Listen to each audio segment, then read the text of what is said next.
नमस्कार, मैं सोनी साहनी। आइए आज हम चर्चा करते हैं अध्यापकों के अध्यापक यानी कि प्रधानाचार्य के गुणों के विषय में।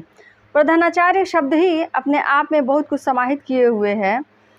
हमारा विद्यालय एक लघु समाज के रूप में होता है और प्रधानाचार्य को हम अपने समाज के नेता के रूप में देखते हैं। प्रधानाचार्य एक ऐसा प्रभावशाली व्यक्तित्व होता है जिसको एक विशेष सम्मान की दृष्टि से देखा जाता है। हम प्रधानाचार्य से इतना ज़्यादा प्रभावित होते हैं कि किसी समूह के द्वारा, किसी छात्र छात्रा के द्वारा कोई विशेष प्रकार के कार्य करने पर या कोई विशेष प्रकार के आपराधिक कार्य करने पर जो विशेष पुरस्कार होता है, दंड होता है, वो प्रधानाचार्य के माध्यम से ही दिया जाता है। इसीलिए एक विशेष सम्मान और उनके प्रति आदर भाव, भय का भाव हर बालक बालिका के अंदर होता है। तमाम शिक्षा शास्त्रियों एवं दार्शनिकों ने प्रधानाचार्य को हमारे समाज के नेता के रूप में देखा है। चूँकि विद्यालय का नेतृत्व प्रधानाचार्य करते हैं, इसीलिए प्रधानाचार्य को विद्यालय का रीढ़ कहा जाता है। जैसे रीढ़ की हड्डी हमारे शरीर में सबसे प्रमुख होती है, उसी तरह प्रधानाचार्य भी विद्यालय में रीढ़ की हड्डी होता है और उसी के इर्द गिर्द समस्त कार्य क्रियाकलाप संचालित होते हैं। प्रधानाचार्य ही सभी को निर्देश प्रदान करता है, चाहे वो कर्मचारीगण हों, 4th क्लास के एम्प्लॉय हों या फिर अध्यापक हों। कोई भी कार्य होता है उनके दिशा निर्देश में, उनके आदेश के अनुसार ही होता है। वास्तव में एक योग्य प्रधानाचार्य समाज का नेता होता है।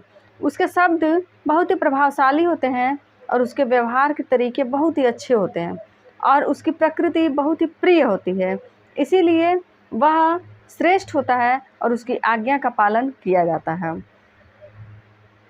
विद्यालय में जो प्रशासनिक कार्य होते हैं उनमें केंद्रीय स्थिति प्रधानाचार्य की ही होती है और चारों ओर सारे जो प्रशासनिक कार्य हैं, कर्मचारी हैं, अधिकारी हैं, प्रबंधक हैं, शिक्षक, शिक्षार्थी आदि समस्त जो है उन्हीं के आदेश के अनुसार कार्य करते हैं।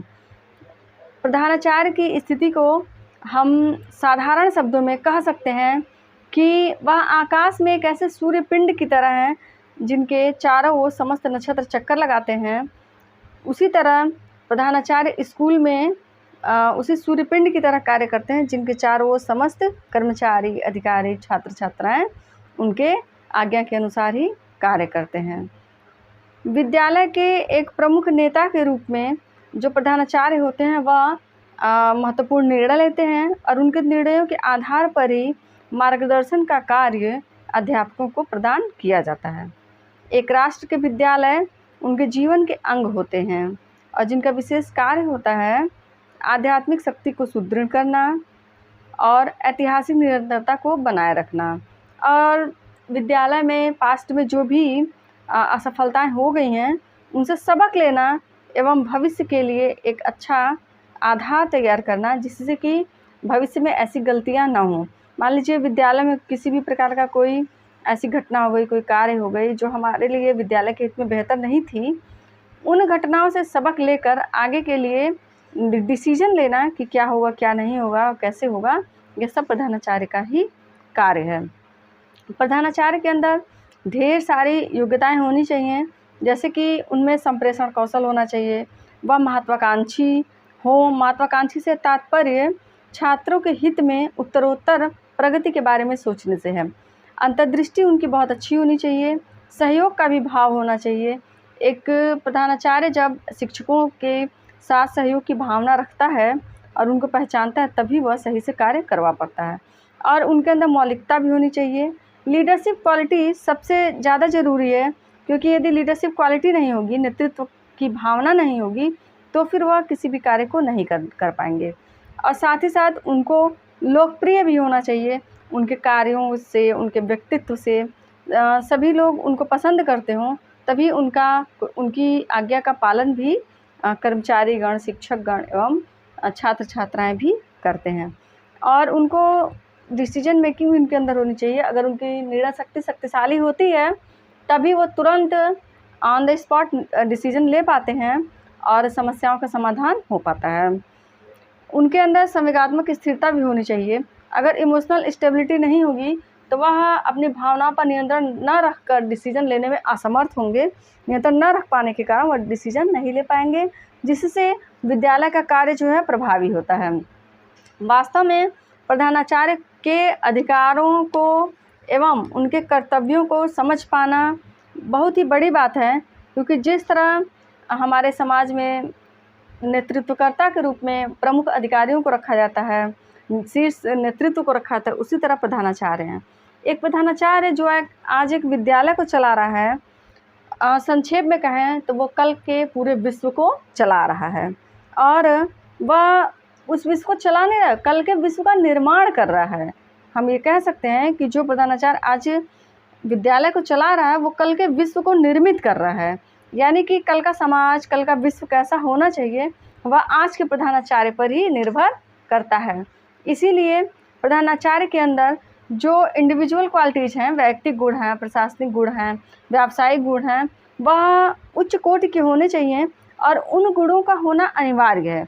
यदि इन गुणों का अभाव होगा तो छात्रों का तो अहित होगा ही, साथ ही साथ विद्यालय का अहित होगा, और किसी एक छात्र छात्रा के दुष्प्रभावित होना तो कम बात है, एक पूरा लघु समाज ही दुष्प्रभावित होगा और उसका विकास नहीं हो पाएगा। इसीलिए कुछ जो गुण हैं, वैयक्तिक गुण, प्रशासनिक गुण और व्यावसायिक गुण, वह उनके अंदर होना चाहिए। जैसे हम पाते हैं कि सबसे पहले उनका चरित्र जो है उच्च चरित्र होना चाहिए। प्रधानाचार्य का चरित्र उज्ज्वल होना चाहिए, और यदि प्रधानाचार्य का उत्तम चरित्र है तो उससे प्रभावित होकर ही तमाम कार्य आसानी से हो जाते हैं। प्रधानाचार्य का उत्तम चरित्र श्रेष्ठ संयोजक, दार्शनिक दृष्टिकोण वाला एवं कुशल प्रशासक होना चाहिए। उसका आचरण ही समस्त विद्यालय के समस्त कर्मचारियों, अधिकारियों एवं छात्र छात्राओं को प्रभावित करता है, और उसके आचरण से सभी प्रभावित होकर उसके जैसा बनने की कोशिश करते हैं, उसके जैसा व्यक्तित्व धारण करने की कोशिश करते हैं। अब प्रधानाचार्य के उत्तम चारित्रिक गुणों से शिक्षा के जो चारित्रिक विकास का उद्देश्य है उसको प्राप्त करने में आसानी होती है, यानी कि चारित्रिक विकास के उद्देश्य की पूर्ति हो जाती है। प्रधानाचार्य का उत्तम स्वास्थ्य भी होना चाहिए और उनके अंदर स्फूर्ति भी होनी चाहिए। प्रधानाचार्य का स्वास्थ्य उत्तम होना चाहिए। अच्छा स्वास्थ्य शारीरिक स्फूर्ति देता है तथा स्वस्थ शरीर में स्वस्थ मस्तिष्क का निर्माण होता है, यह तो हम सभी जानते हैं।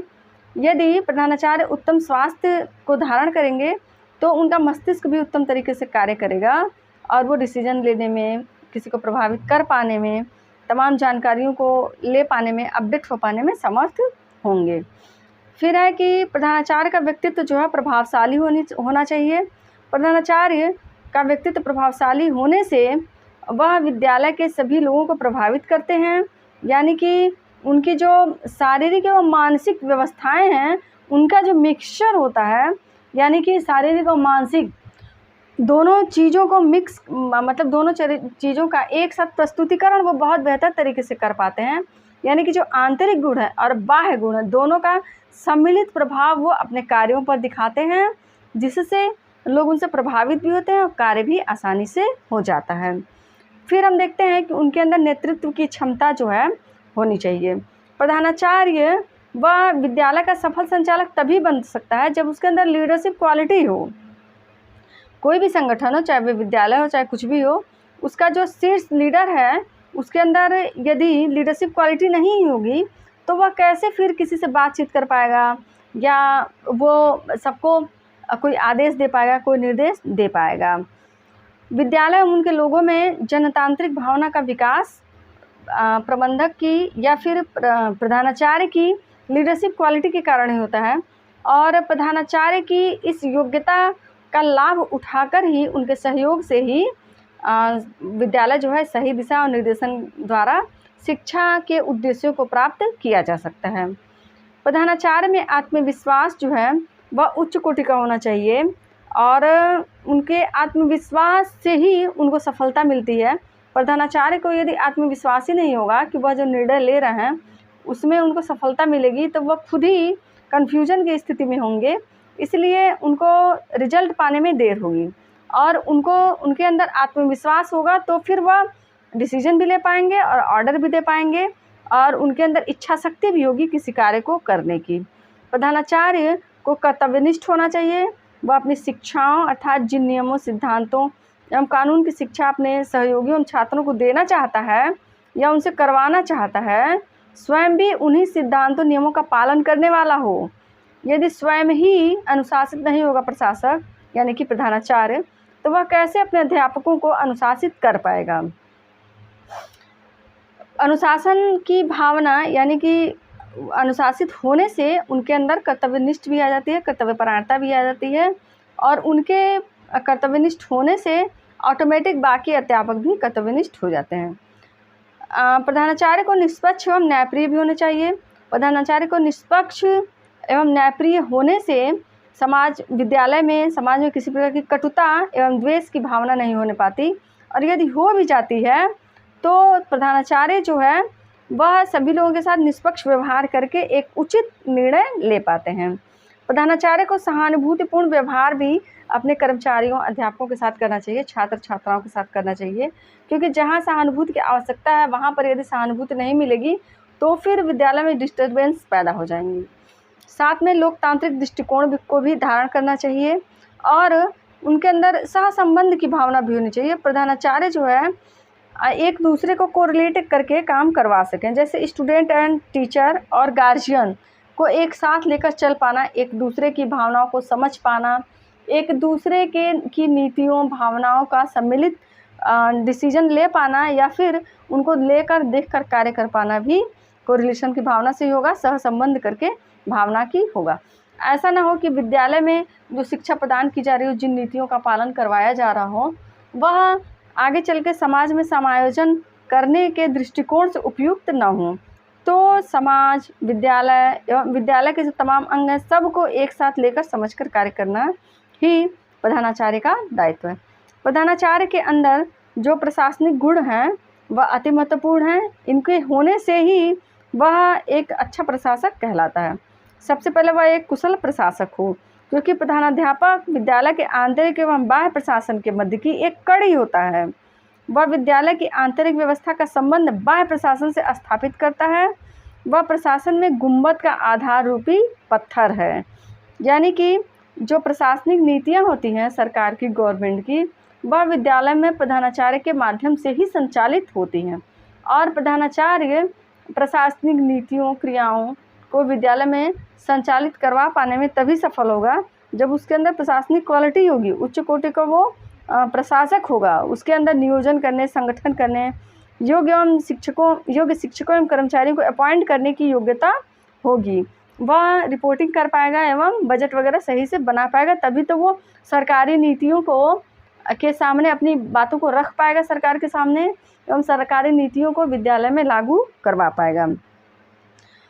प्रधानाध्यापक के अंदर लोकतांत्रिक दृष्टिकोण होने से वह जो है सभी को संतुष्ट भी कर पाता है, विद्यालय के सभी अंगों को संतुष्ट कर पाता है, और उसकी वैयक्तिक गुणों को आधार बनाकर विद्यालय जो है निरंतर प्रगति करता रहता है। प्रधानाचार्य एफिशिएंट ऑर्गेनाइजर होता है, यानी कि प्रवीण संगठनकर्ता। प्रधानाचार्य को एक कुशल संगठनकर्ता होना चाहिए, जिससे वह छात्रों, शिक्षकों एवं कर्मचारियों का सहयोग प्राप्त करते हुए विद्यालय में सुव्यवस्था को स्थापित कर सके। इसके लिए उसको विद्यालय संगठन के मूल सिद्धांतों, समाज की आवश्यकताएं एवं आदर्शों का ज्ञान होना चाहिए। जो प्रिंसिपल है उसको विद्यालय चलाने के बेसिक्स रूल्स को फॉलो करने आना चाहिए, उनकी जानकारी होनी चाहिए, एवं समाज की क्या रिक्वायरमेंट है, हमें समाज में कैसे चेंज लाना है, इस समय हमें कैसे छात्रों को ट्रेंड करना है कि वह आगे चल के समाज के लिए लाभदायक हो। यह सब ज्ञान जो है जब प्रधानाचार्य को रहेगा तभी वह न्यू रूल्स को डेवलप कर पाएगा, क्रिएट कर पाएगा, एवं छात्रों के अंदर तात्कालिक आवश्यकताओं के तहत उनको एडवाइस दे पाएगा और ट्रेंड कर पाएगा। प्रधानाचार्य के अंदर कुछ व्यावसायिक गुण भी अनिवार्य रूप से होनी चाहिए, और इन प्रोफेशनल क्वालिटीज़ के होने से वह जो है बहुत ही सफल प्रधानाचार्य बन सकता है। जैसे कि व्यवसाय में निष्ठा बहुत ज़रूरी है, और जब वह अपने व्यवसाय से संतुष्ट होगा, उसके अंदर निष्ठा की भावना होगी, ऑटोमेटिक वह सफलता को प्राप्त करता जाएगा। प्रधानाचार्य को सामान्य ज्ञान भी होना चाहिए। सामान्य ज्ञान से तात्पर्य यहाँ जीके के सामान्य जानकारी से नहीं है, यहाँ करंट अफेयर से तात्पर्य है कि समाज में क्या हो रहा है, विश्व में, समाज में, राजनीति में, आर्थिक स्थिति में क्या मतलब हो रहा है, क्या घटनाएं घट रही हैं और उनका प्रभाव समाज पर क्या पड़ रहा है, उनसे अपडेट होने से है। और यदि प्रधानाचार्य अपडेट रहता है तो सभी शिक्षक भी उसकी विद्वता का सम्मान करते हैं एवं उसको प्रशासनिक कार्यों को करने में भी विशेष सुविधा होती है। प्रधानाचार्य को अपने व्यवसाय का भी ज्ञान होना चाहिए, उसको प्रोफेशनल नॉलेज होना चाहिए कि प्रधानाचार्य का क्या रोल है, प्रधानाचार्य को कैसे कार्य करना चाहिए, प्रधानाचार्य की ड्यूटीज़ क्या हैं, उनके अधिकार क्या हैं, और उनका ज्ञान होने से वह शिक्षण में, स्कूल में अपने शिक्षण क्रिया को संचालित करवाने में किन टेक्निक्स का यूज करना है, कैसे सबको मार्गदर्शन प्रदान करना है, कैसे सिलेबस, टाइम टेबल ये सब बनाना है, इन सब की जानकारी प्रधानाचार्य को होना अति आवश्यक है। फिर आता है कि प्रधानाचार्य को ज्ञान प्राप्ति के लिए उत्सुक होना चाहिए और उनके अंदर विद्वता होनी चाहिए। हमारे पास लाख ज्ञान हो, लाख हमने डिग्रियां ली हों, लेकिन यदि हमारे अंदर जिज्ञासा की प्रवृत्ति नहीं है तो हम फिर उसी समय पीछे होते चले जाते हैं। प्रधानाचार्य को भी हमेशा अपडेट होते रहना चाहिए और उसको उत्सुक होना चाहिए नई नई जानकारियों को प्राप्त करने के लिए। वह जब नई नई जानकारियों को प्राप्त करेगा तभी तो वह दूसरों को एडवाइस दे पाएगा और अपना कार्य सही तरीके से कर पाएगा। वास्तव में प्रधानाचार्य का अपना एक खुद का पुस्तकालय होना चाहिए जिससे वह निरंतर अपडेट होता रहे, ज्ञान प्राप्त करता रहे एवं वह कई विषयों का अध्ययन करता रहे। कोई ज़रूरी नहीं है कि सारे विषयों में डिग्रियाँ ही हों, सारे विषयों की जानकारी जो है प्रधानाचार्य को रखनी चाहिए ताकि वह सभी शिक्षकों को एडवाइस दे सके। प्रधानाचार्य को कुशल प्रवक्ता होना चाहिए, गुड स्पीकर, कि जब वह संबोधित करे तो सभी लोग सम्मोहित हो जाएं। और प्रधानाचार्य इतना मतलब कुशल प्रवक्ता हो कि बालक बालिकाएं, छात्र छात्राएं तो प्रभावित हो ही, अध्यापक गण एवं अभिभावक गण या प्रशासनिक अफसर ये लोग भी उनकी विद्वता से, उनके कुशल प्रेजेंटेशन से प्रभावित होकर विद्यालय के हित में सहयोग करें। प्रशासनिक कार्यों को सही से संचालित करने के लिए प्रधानाचार्य को रेगुलरली ऑफ टाइम उसको नियमित होना चाहिए। बालकृष्ण जोशी जी ने लिखा है, किसी की राष्ट्र की प्रगति का निर्माता विधानसभाओं, न्यायालयों और फैक्ट्रियों में नहीं वरन विद्यालयों में होता है। The progress of a nation is decided not in legislature, not in courts, not in factors but in schools. यानी कि स्कूल में हमारे समाज का निर्माण हो रहा है। हमारे राष्ट्र की प्रगति कैसी होगी, क्या होगा, यह स्कूल ही डिसाइड करता है और स्कूल में प्रधानाचार्य डिसाइड करता है। प्रधानाचार्य ही डिसाइड करता है कि आगे का भविष्य कैसा होगा, आगे का समाज कैसा होगा। इसीलिए प्रधानाचार्य के अंदर सबसे बड़ा जो गुण है वह है समय का महत्व समझना और समय का पाबंद होना। एक एक मिनट, एक एक पल कितना कीमती है यह प्रधानाचार्य को पता होना चाहिए। और विद्यालय के समय का, छात्र छात्राएं जितने समय उनके पास उपलब्ध हैं, प्रत्येक टाइम को क्वालिटी टाइम बनाना चाहिए जिससे कि वह अपनी क्षमता, अपनी योग्यता के अनुसार आगे बढ़ सकें और आगे चल के समाज के हित में वह प्रभावशाली हों, समाज के हित के लिए वह अपने आप को साबित कर सकें। इसीलिए विद्यालय को, यानी कि विद्यालय के प्रधानाचार्य को इन गुणों को धारण करना चाहिए और प्रधानाचार्य तभी सफल हो पाएंगे जब उनके अंदर यह वैयक्तिक गुण, व्यावसायिक गुण एवं प्रशासकीय गुण होंगे। इन प्रशासनिक गुणों को धारण करने के साथ साथ एक प्रधानाचार्य को ईश्वर में आस्था एवं सभी धर्मों का सम्मान करने की भावना भी होनी चाहिए। जब वह धर्म में आस्था रखते हैं या फिर धर्मनिरपेक्ष भाव को व्यक्त कर सकते हैं, सभी धर्मों के सार को समझते हैं, तभी वह छात्र छात्राओं को, अध्यापकों को सही मार्गदर्शन उनके अनुसार दे पाएंगे। जो जिस भाषा में समझे उसी भाषा में उनको समझा पाएंगे कि विद्यालय में आप किस तरह अपने आप को प्रस्तुत करें, क्या क्या आपके दायित्व हैं और आपसे अगर कोई गलती हो जाती है तो फिर उसका समाधान क्या होगा, कैसे होगा, यह प्रधानाचार्य बहुत बेहतर तरीके से डिसाइड करके बता सकते हैं। आज के लिए इतना ही।